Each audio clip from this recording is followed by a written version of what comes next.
Kevin Cooper, and Charlie Bailey.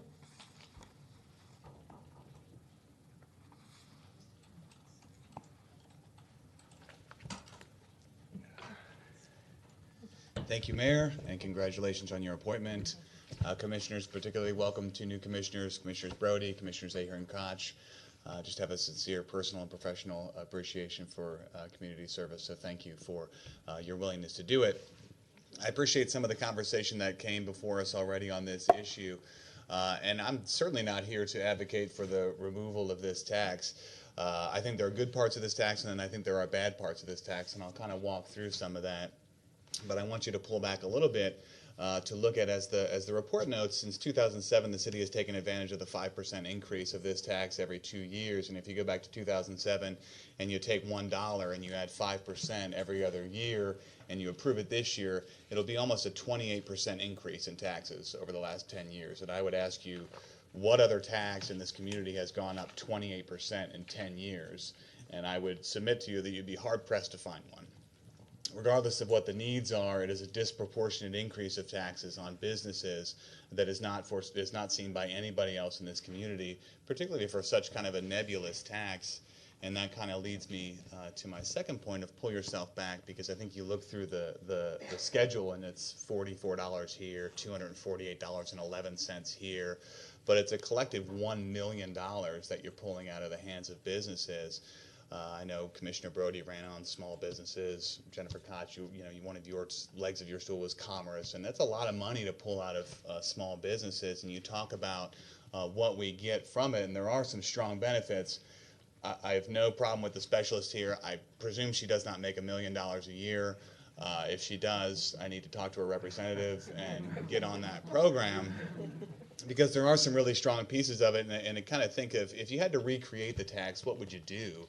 And it would help you identify the good parts of the tax and the bad parts of the tax. I think it's very valuable to have a record of the businesses that operate in the city. Another part of this tax that wasn't discussed is it confirms that people that operate in the city have the licensures necessary to operate in the city. So if you're a CPA, or you're a lawyer, or you're an exterminator, you're a pharmacist, you have the required documentation to operate business. I think that's a safety net protection for our citizens that says, hey, you're dealing with reputable individuals. I would submit to you that probably costs less than 10% of what you charge overall. And if you went back and recreated the tax, you would see that you don't need $1 million to create those records and do those things. You need about far less than 10% of it. That does not happen. And the bad part in my mind is the second part of that, the additional portion that you charge. You go to the Florida state statutes, and really what this outlines is it says, hey, the city can do this for the privilege of operating in the city. And I operate a business in the city, and it is a privilege to be in the city. But I would look to the city, and I'd hope that you would look to business owners and say, hey, likewise, it's a privilege to have you. You pay property tax, just like anybody else who owns property in the city. You collect our sales tax, you collect our extra surtax, you collect our tourist development tax. You do things that keep the economic engine in this county running, and it's a privilege to have you. We don't need to charge you to be here. We're glad to have you here. And there's a justification to a certain portion of this tax that is smart, that I think you need to have. I think it's good to have marketing companies call us, but charge the marketing companies if they want our data. There's a lot of private companies that charge for data. You don't need to charge the business owners to have someone promote what they're doing. They've got it. And so I would submit to you that a couple of the things that were said, I don't think it's a huge subtraction. With all due respect to Mr. Brown, who I have a good relationship with, the extra $47,000 has been absolutely, I would submit, no analysis of the need and connection to that money. None. It goes into the general fund. It could be anything that it goes for. I think the tax is a good tax. I think it's time for us to look at what it goes towards, how we justify it. And the statute allows you to increase it by 5% each year. It also lets you decrease it whenever you want. So I appreciate the opportunity to speak here, and I would just submit that you do not need to increase it, and really you should be thinking about ways to recalibrate this tax to make sure the dollars you do collect go towards the benefit that is actually received by the people paying it. Mr. Bailey? Good evening. I'm Charlie Bailey, a land use attorney and shareholder law firm of Williams Parker. I'm not here this evening on behalf of a landowner, developer, applicant before y'all tonight. I'm also chair-elect of the Chamber of Commerce, the Greater Sarasota Chamber of Commerce, but I'm not here in that capacity either. I'm actually here for the very first time on behalf of myself, looking out for big number one, I guess, to speak on the proposed ordinance to increase the city's local business tax. I absolutely understand that a revenue is an essential component of any governmental entity.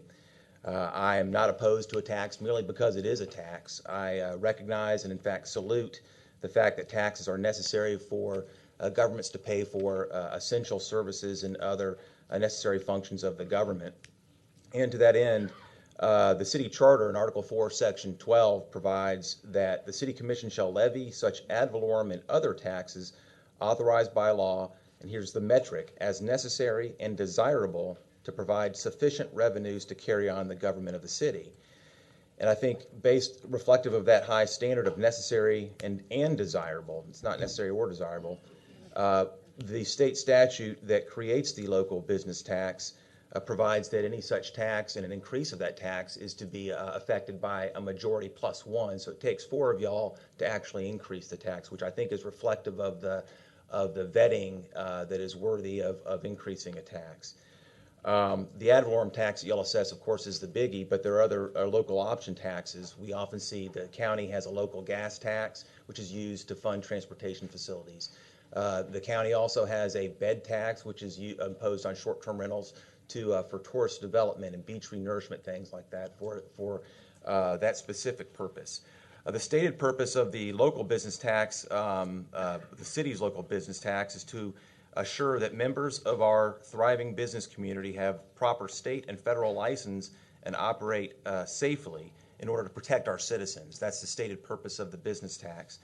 And to that end, last year my law firm, paid over $4,000, which would be, based on what's before y'all, would go up to $4,200 the ensuing tax year.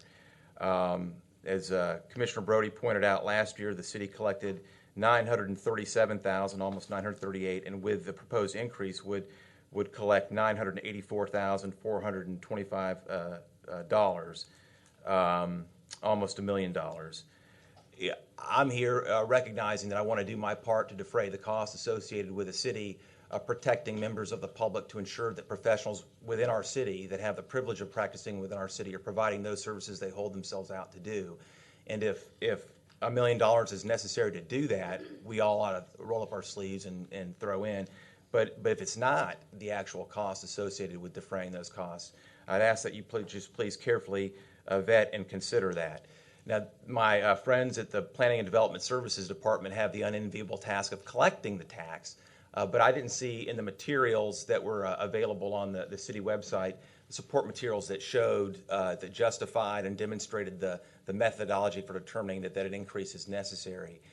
It sounds like that now that money goes into the general fund and it may be harder to quantify, but would just respectfully request, you may ultimately determine that it is a necessary and desirable tax and approve it by a 4-1 vote.